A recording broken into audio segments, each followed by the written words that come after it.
قمنا بكري الصباح، حضرنا لي فاليز نتاعنا على خاطر العشيه باش نمشيو للبلاك فورست. خرجنا بالبوس، مشينا للمقر البلديه كما كل يوم عندنا وركشوب. الوركشوب نتاع اليوم كان حول مواضيع السياسه اللي باش نختاروهم. اخترنا 10، تناقشنا في 10 مواضيع واخترنا 3 مواضيع. بعد الوركشوب عملنا مقابله مع توبي. توبي هذا هو عضو من الحزب الخضر الألماني، هو حزب شبابي.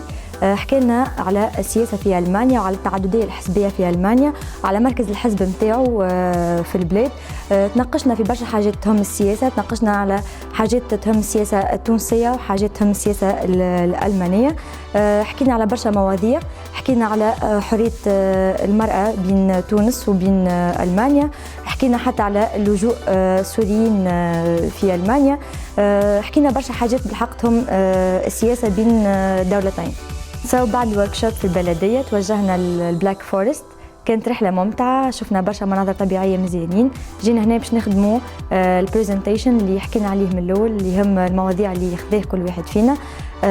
خدمنا كل واحد وعملنا البريزنتاسيون. كانت بريزنتاسيون رائعة، كل واحد فينا خدم حاجة وكل واحد فينا قدم حاجة.